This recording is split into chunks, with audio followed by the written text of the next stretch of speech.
वीरम विशाल नयनम रत्तोपलकोवलसमपायम दिव्येण परिमूढ़ं शीलगुणाणं निशाम्य नमोस्तु।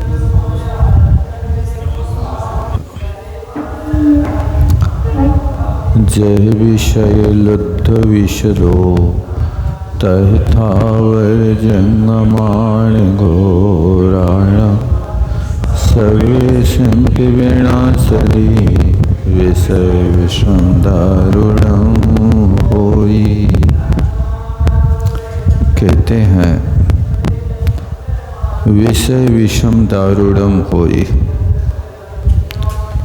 ये विषय रूपी विष बड़े भयंकर होता है। जह विषय लुब्ध विष, तो जिस प्रकार विषय लुब्ध माने लोभी मनुष्य को विष दो विष देने वाले के समान होता है। और थावर जंगमाण घोराण, और जहाँ भयंकर स्थावर और जंगम यानी 30 जीवों को विष को भी भयंकर विष के समान होता है, ऐसे सभ्य से अपि विनाशति, वह सबका विनाश कर देता है। यानी जिस प्रकार विष लोभी मनुष्य को विष के देने वाले हैं, उसी प्रकार भयंकर स्थावर तथा जंगम 30 जीवों को भी वृक्ष भी सबको नष्ट करता। परंतु विषय रूपी विष अत्यंत दारुण है।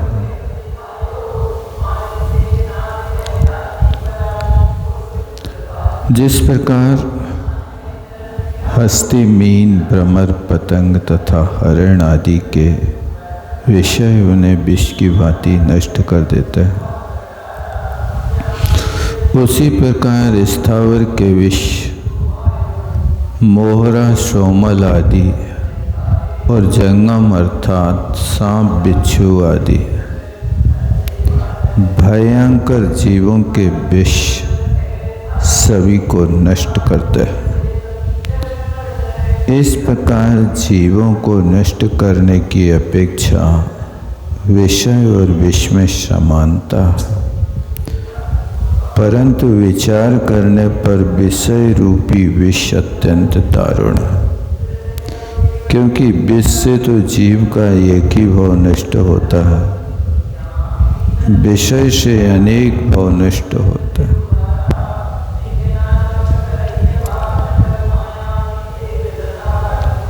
अनादिकालीन संस्कार विषय भोग की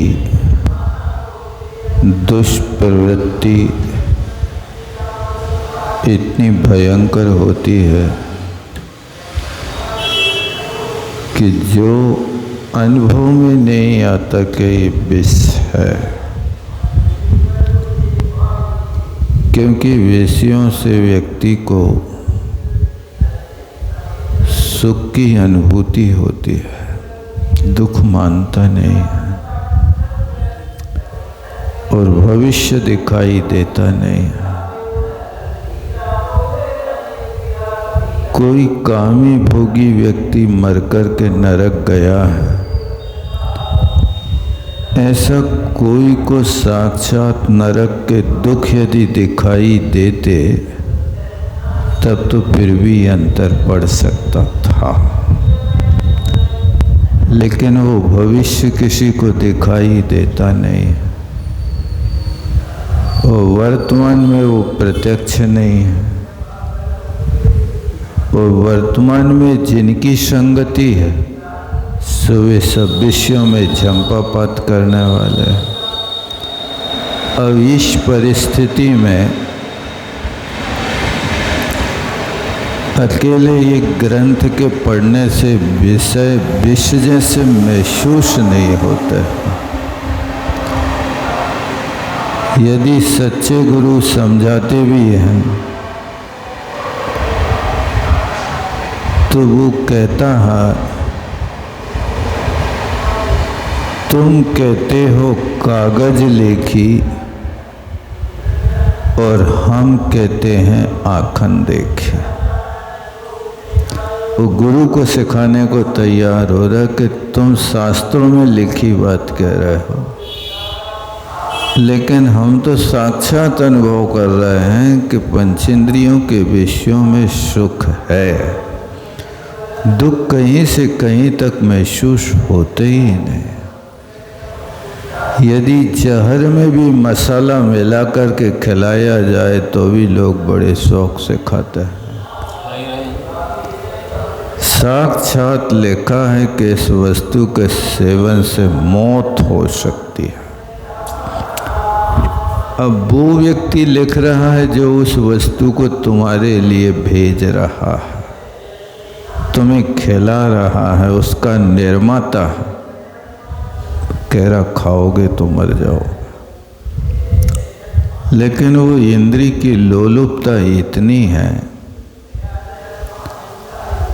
कि वो वस्तु यदि उपलब्ध ना हो तो सोना के 5 रुपया का गुटखा कोरोना में 100 रुपया में खरीदा लोगों ने।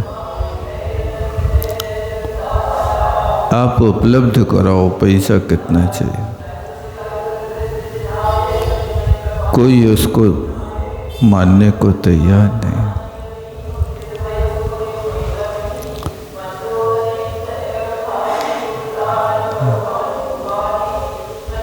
बहुत कठिन। बारे कमी जमे मर्ज विस्वीर्णा दो जीवो विषय विस्पर्ययार्णमय भवन्ति संसार कांतार। कहते हैं विषवीर्णा हतो जीवो जमे मर्ज कमे। विष की वेदना से जीव एक जन्म में ही मरता है, एक कमी जन्म में, एक जन्म में ही मरता है।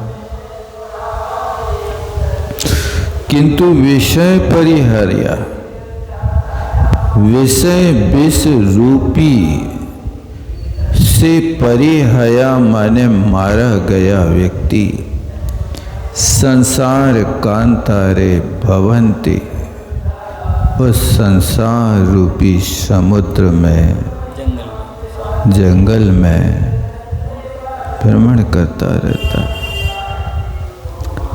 विषय विष परिहया, डम की छाया नहीं बनाई कुछ। विषय विष परिहया भवन्ति संसार कांतार। हरियाणा में एक पद है, हतई तो किया परिछाया, तृतीय होना है तो आधा की है, लेकिन है षष्ठी होगा हरियाणा। विषय विस्परिहता नाम, हता नाम करनी चाहिए। विषय की वेदना से जोड़ना चाहिए उसको, मोड़ा मात्राएं तो नहीं बढ़ रही। इसलिए उसके अलग से छाया क्या हो गया? 2 4 6 8 10 12 चाहिए ये नाम तक। विषय विस्परिहयाणम भवन्ति परि संसार कांत नाम करना चाहिए। मूढ़ा और छूट गया है परिहयाणम नहीं, हता की जरूरत नहीं। षष्ठी बहुवचन नीचे छाया में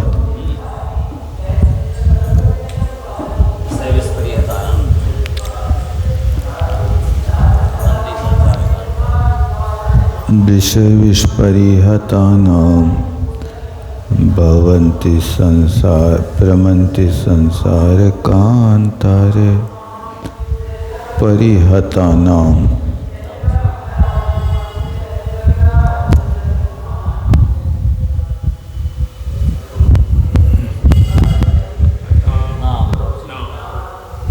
हतानाम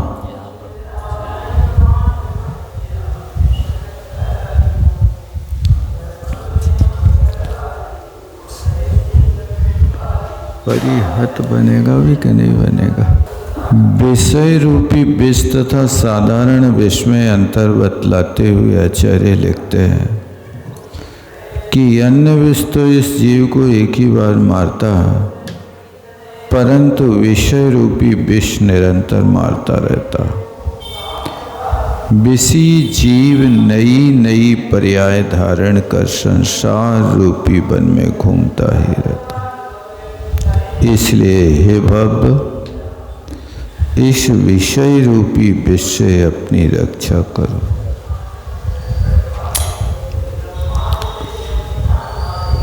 कठिन मामला है यह,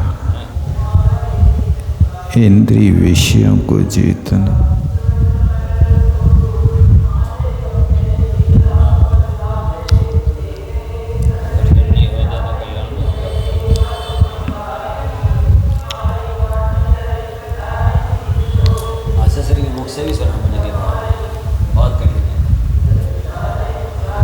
करेगा उतना फल मिलेगा। एक एक समय का एक एक एक्शन का फल मिलेगा। परीक्षा में जितना लिखोगे उतना नंबर मिलेगा, और नंबर अकेले लिखने के नहीं मिलते, उत्तर सही होना चाहिए। नहीं तो प्रश्न कुछ है और तुम गाना लिख के आ जाओ, क्या उत्तर मिलेगा।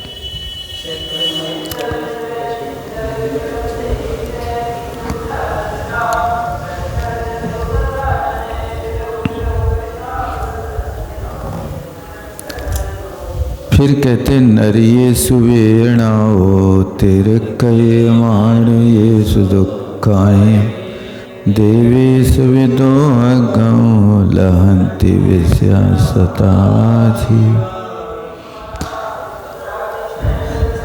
नरियेषु वेवणो त्रिख गयेषु मणिषेषु दुःखायं देवेषु दोहकम विषया शता जीवा। कहते हैं विषयों में आसक्त रहने वाला जीव विषया शता, चौथे चरण से पकड़ना। विषयों में आसक्त जीव नरियेषु वेदनाओ लहंते, नरकों में भयंकर वेदना को सहन करना पड़ता। त्रिखेषु वेदनाओ, त्रेंच गति में भी वेदना को प्राप्त करना पड़ता। त्रेंच गति के दुख तो साक्षात दिखाई देता है।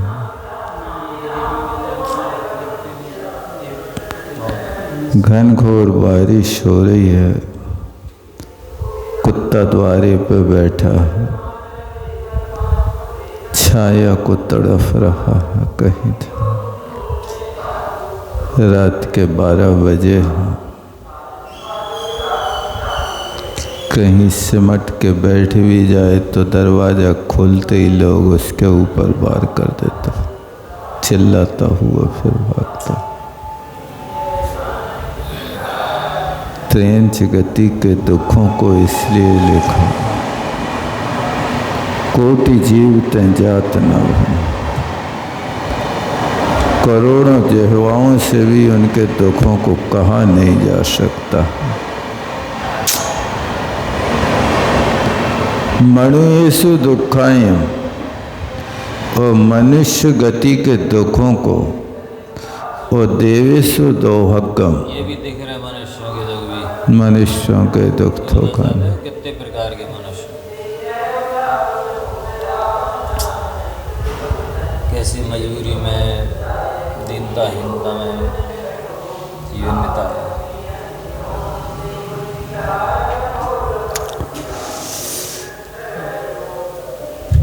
क्या कर सकते हैं, अपने पास ऐसी शक्तियां नहीं हैं कि सब जीवों को सुखी कर सके। भावना तो कर सकता,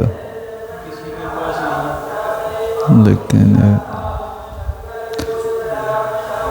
तीर्थंकरों के काल में तो रिद्धिधारी मुनि महाराज जहाँ चले जाएं, कोसों के लिए दुर्भिक्ष हटाकर सुभिक्ष कर देता।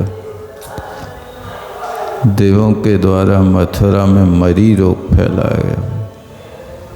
मनवादी चारण रिद्धिधारी मुनि महाराज आ गए, उनके शरीर की हवा लगते ही सारा रोग समाप्त हो गया।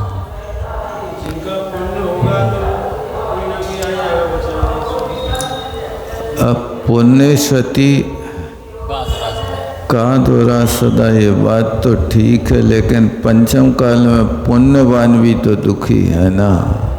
दाम बिना निर्धन दुखी, तृष्णावस्थानवान। अब पुण्यवानों के पास धन से पुण्यवान नहीं होता। बजो सब नाराज संगनन होवे, साता वेदनी का उदय होवे, यशा कीर्ति होवे, उच्च गोत्र होवे, ये पुण्य कहलाता। अकेली बाहरी संपत्ति से वही है, पाप प्रकृति है। वज्रवृषभ नाराज संगनन को छोड़ करके पांचों संगनन पाप प्रकृति है। समचतुर संस्थान को छोड़ करके सब संस्थान ऐसे ही घटिया।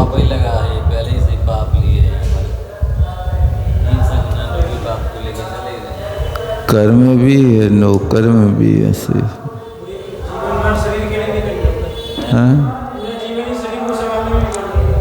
निस्तिन करे उपाय देकर रोग दशा। रोज दवाइयाँ खा रहे, रोज डॉक्टर आ रहे, फिर भी समझ में नहीं आ रहा।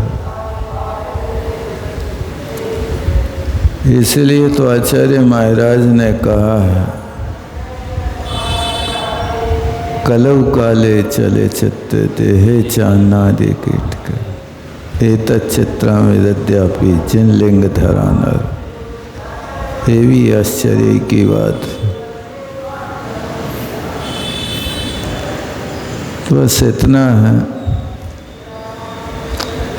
कि पंचम काल में सबके लिए टूटा छकड़ा मेला है। उस टूटे छकड़े पर बैठकर जितना आप रास्ता पार कर सको सो कर लो, अन्यथा तो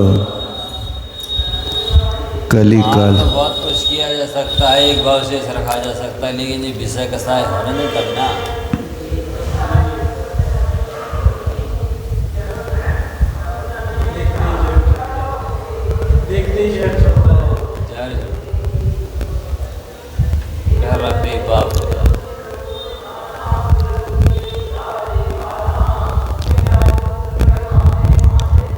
अब आगे कहते हैं,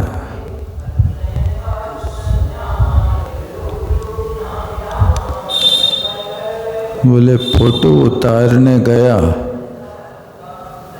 भगवान ने उसकी फोटो खींच ली। सेल्फी ले रहा, पैर फिसल गया और नदी में 6 लड़के मर गए, डूब के मर गए। सेल्फी लेते समय सेल्फी ले रहा था नदी किनारे पे, पॉइंट पे। वो पॉइंट पे गया, वो पैर फिसल गया, लड़के बह के गिर गए नदी में, सो मर गए उसमें नदी में।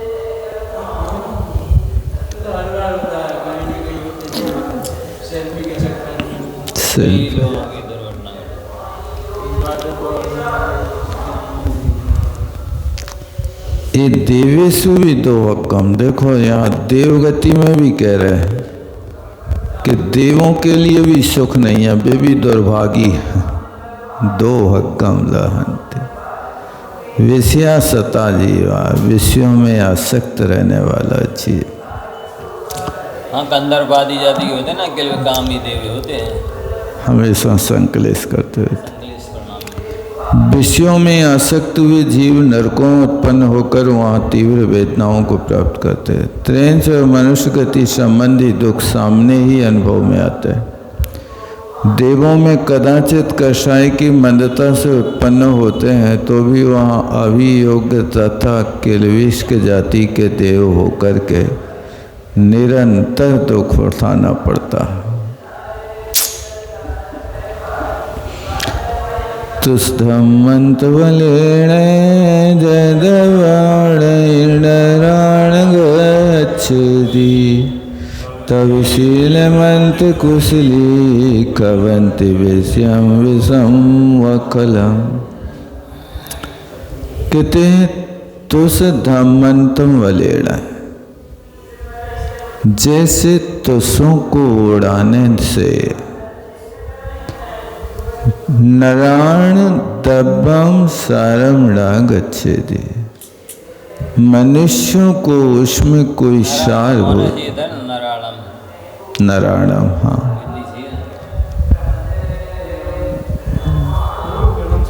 नराणम। मनुष्यों को कोई द्रव्य उपलब्ध नहीं होता, कोई नहीं, कुछ नहीं जाता उनका मतलब। बराबर।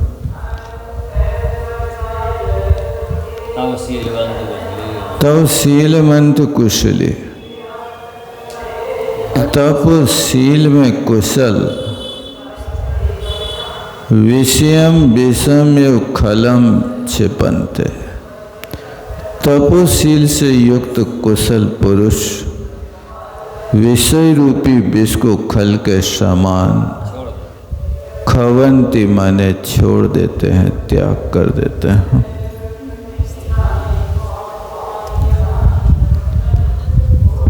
जिस प्रकार तुषों के उड़ा देने से मनुष्य का कोई सारभूत द्रव्य नष्ट नहीं होता, उसी प्रकार तपशील से युक्त मनुष्य कुशल पुरुष विषय रूपी विष को खल के समान दूर छोड़ देता है। तुझको उड़ा देने वाला सूपा आदि तुषधमत कहलाता है। उसके बल से मनुष्य सारभूत द्रव्य को बचाकर तुषधम कहलाता है। तुषधमत, ठीक है ना, मूल में दिया ना, धम्मंतम दिया ना, नहीं इधर पे ये तानी चाहिए ना, ऊपर भी है ना तुषधम।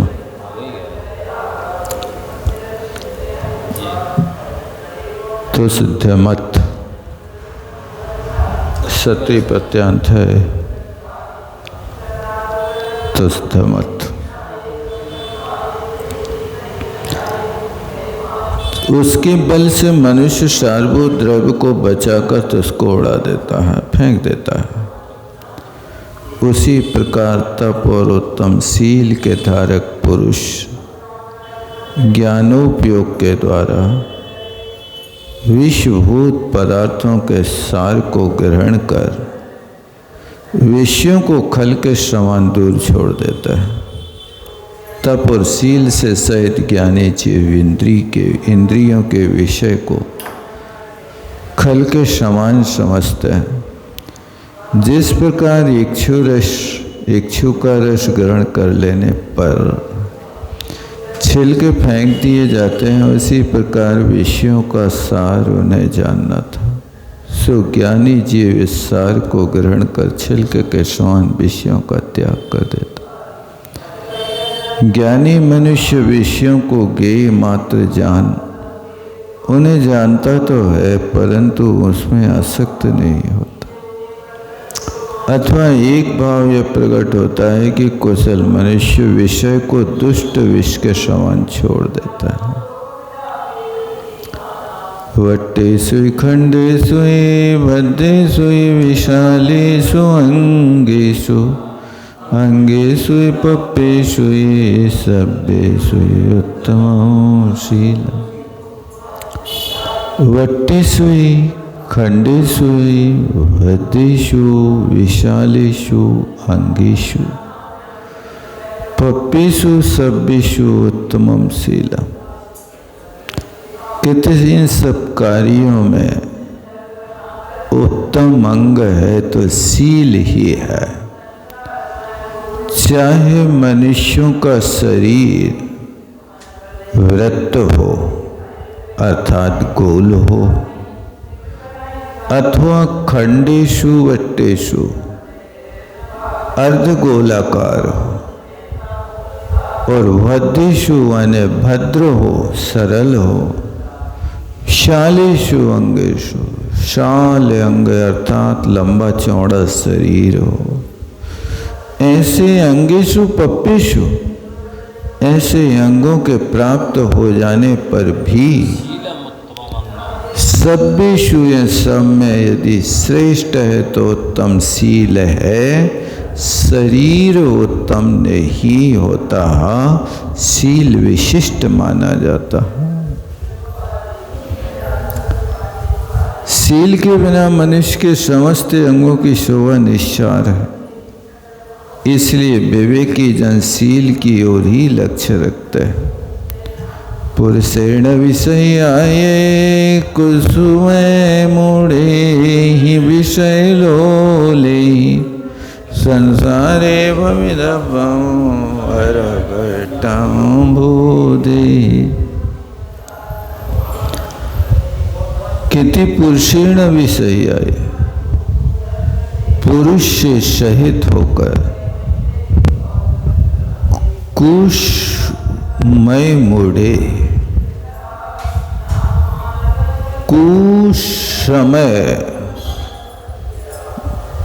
कुशमय के स्थान पे कुसमय मूढ़े से अच्छा पाठ बनेगा। सा में वो की मात्रा हटा दो।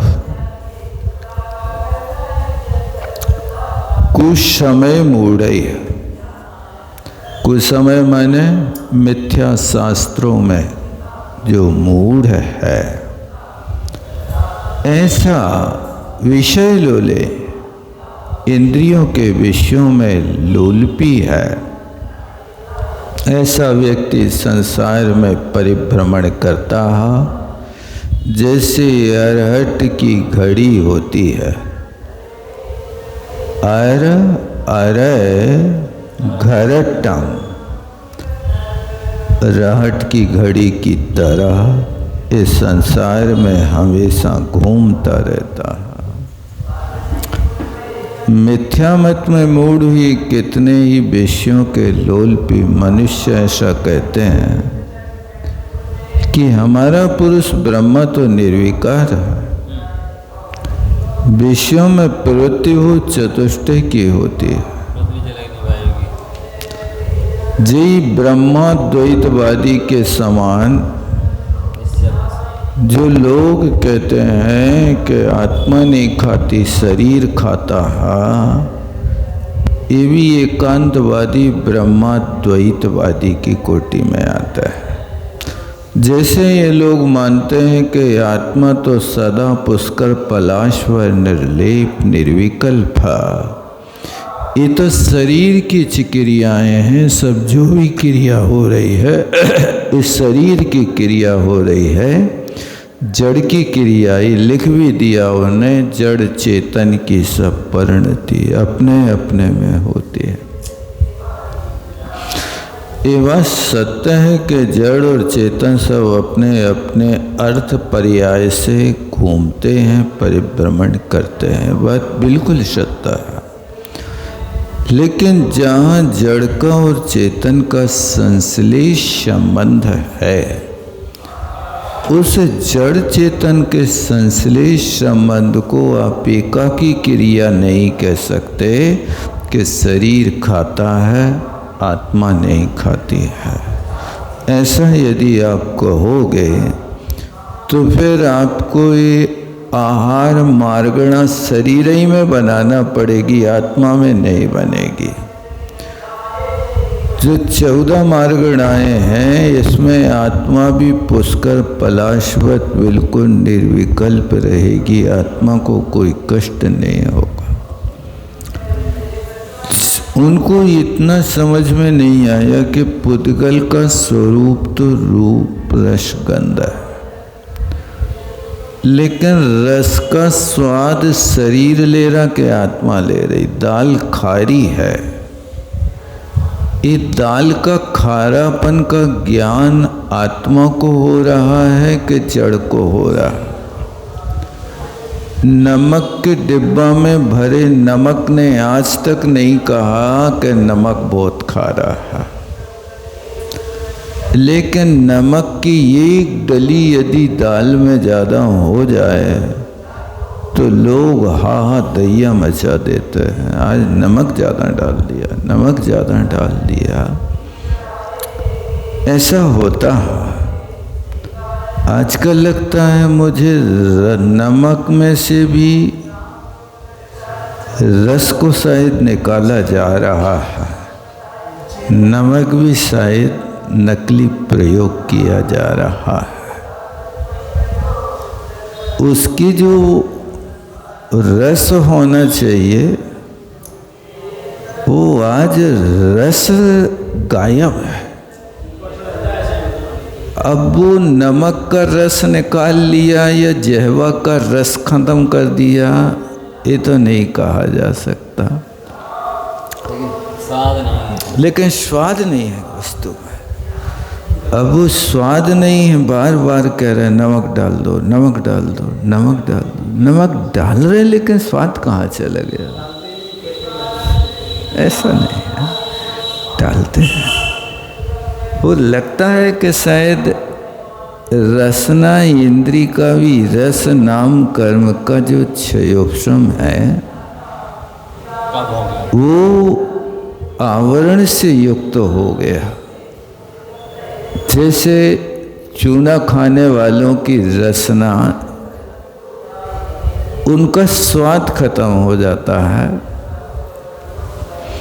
एक बार सुनने में आया था, एक व्यक्ति की चूना खाते खाते जीभ इतनी मोथली हो गई कि उसको कुछ चीज़ में स्वाद नहीं आता था। वो छिपकली पकड़ पकड़ करके छिपकली को स्वाद लेता था, छिपकली खाता था। ऐसा भी होता है। अब वो ऐसी चीज़ से चूना से भी ज़्यादा अधिक स्वाद वाली होगी।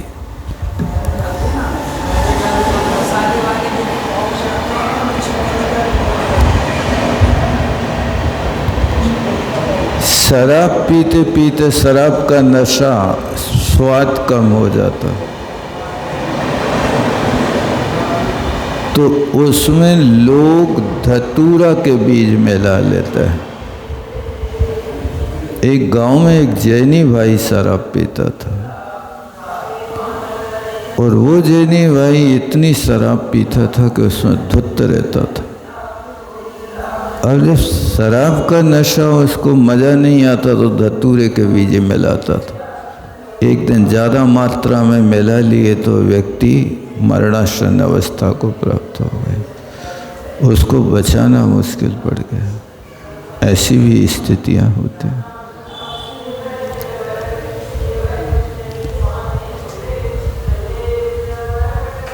तो ये सब अरहट की घड़ी की तरह संसार में घूमते रहते हैं। जब तक यह जीव शरीर के साथ एक ही भाव को प्राप्त हो रहा, तब तक शरीर के साथ इसे भी भ्रमण करना पड़ता।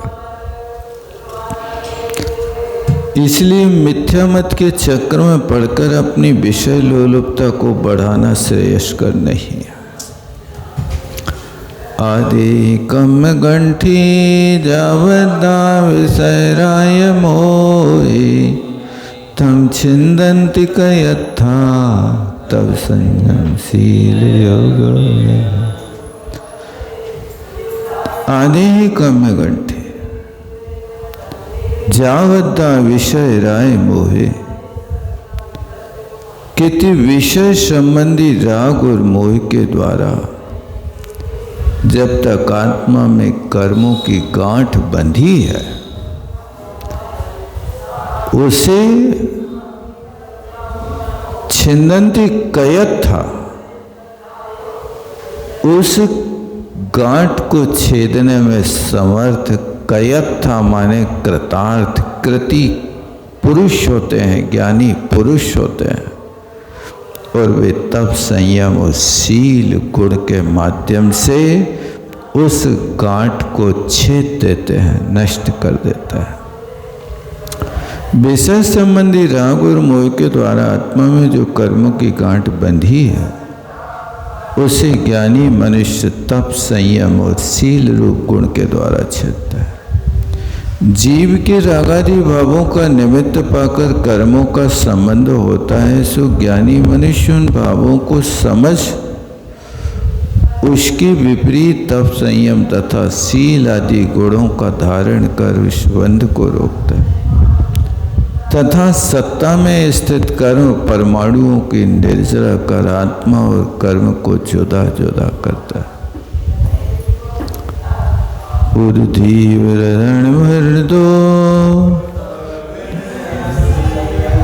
नरयाणाणम सोहे तो सशीलो निर्माण मणोत्तरम पत्तो।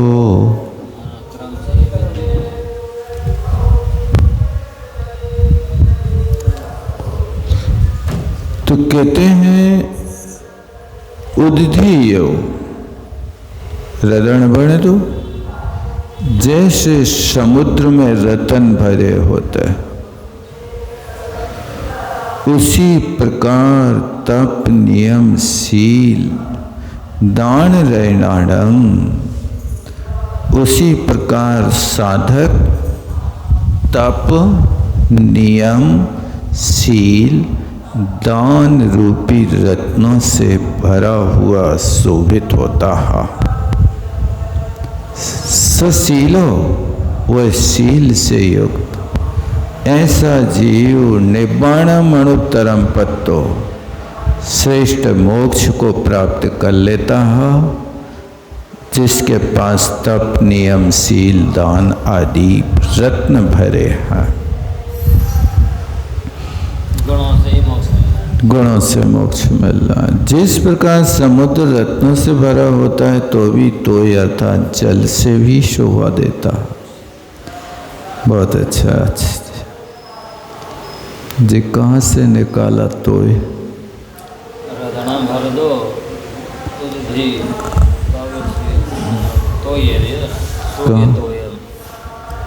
अच्छा, तोय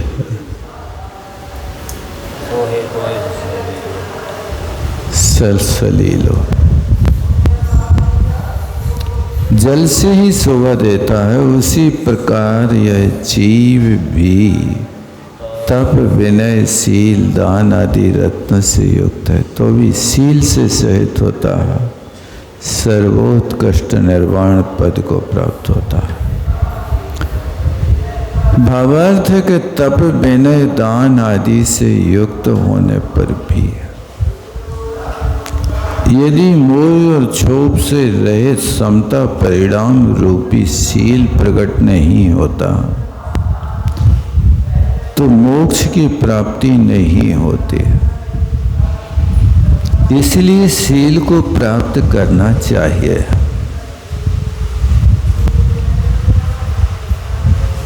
टिप्पण में क्या लिखा है? कहाँ लगी टिप्पण? टिप्पण कहाँ लगी?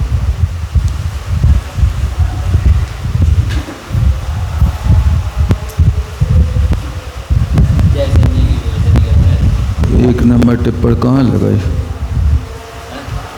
एक नंबर टिप्पण कहाँ लगाई है?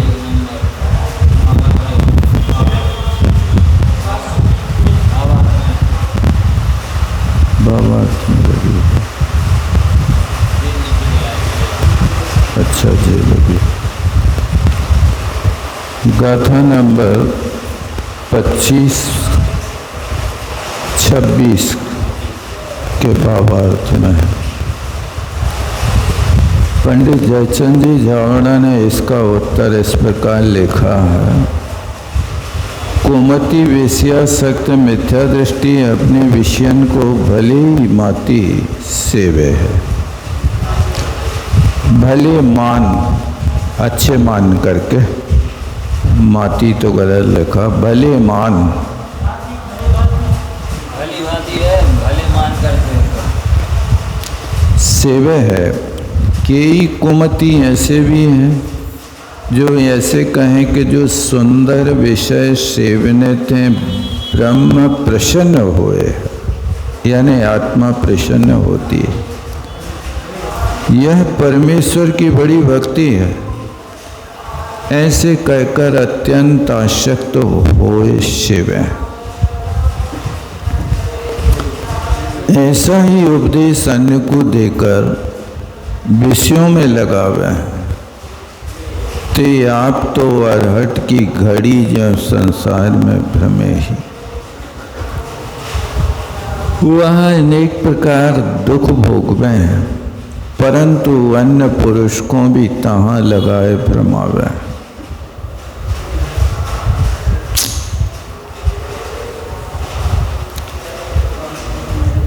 ताते यह विषय सेवना दुखी है कि अर्थी है, दुख का ही कारण है। ऐसे जान कुमतिन का प्रसंग ना करना, वेश्यासक्त पना छोड़ना, या तो सुशील बना होए है। कुसंगति नहीं।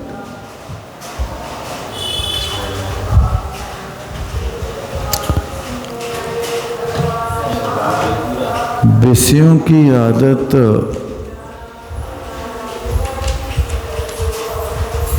माता पिता डालते।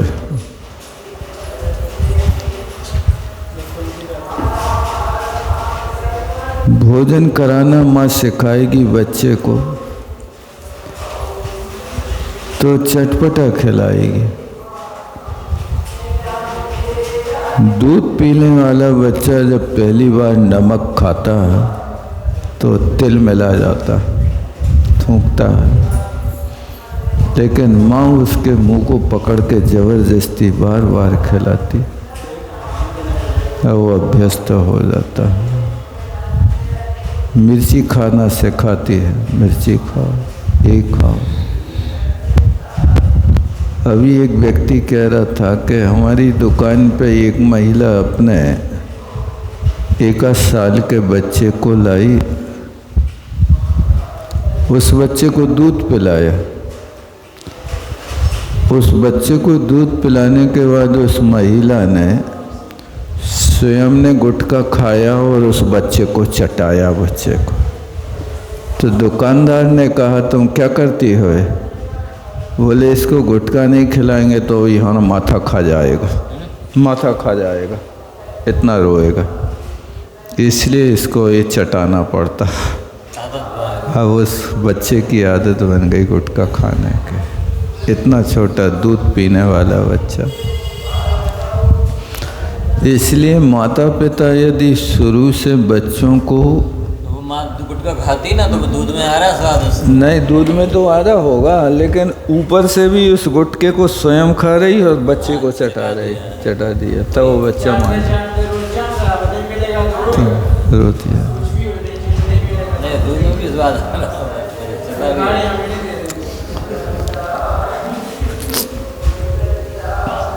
ऐसा होता। यदि बैरागी माता पिता होवे, वो जन्म से उस बच्चे को बिना नमक मिर्च घी की रोटी खिलावे तो उस बच्चे को विषयों की जरूरत ही नहीं पड़े। बचपन से कुछ खिला ही नहीं पकड़ रहा, बिना बंदे के तो कितने कुछ बोल सकते, दोबारा जाएगा बिना बंदे के नहीं खाएगा। 9 साल बचपन से नहीं खिलाया, ऐसा ही होता। पूरा करना है। कितना है? 50 है। 40 कर लो। अधर्म आकाश द्रव्य लगाओ, पुद्गल के साथ नहीं लगाओ। पुद्गल द्रव्य में तो परिणमन चेतन रूप हो रहा है ना। बंदे सदी यत्तम, कर्म पुद्गल यदि बन जाए आत्मा के साथ तो चेतनता को प्राप्त हो जाता है। भाव मिथ्यात्व तो द्रव्य मिथ्यात्व, भाव कसाय द्रव्य कसाय, भाव वेद द्रव्य वेद, ये सब क्या है? भाव आश्रव भाव बंध, ये आत्मा के नाम है। जो यहाँ पर उस आत्मा को सूचित किया जा रहा है। वहाँ जड़ चेतन की परिणति का अभिप्राय है कि धर्म द्रव्य की परिणति अपने ही में हो रही। जड़ है वो तो जड़ रूप में ही हो रही है।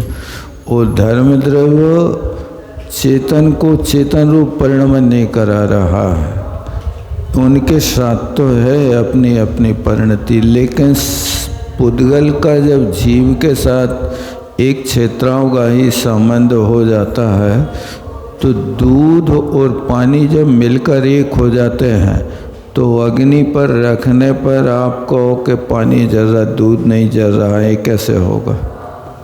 ये बातें पानी की हैं, दूध की नहीं है। नहीं, आँच तो पानी के साथ दूध को भी लगेगी, दूध भी गर्म होगा।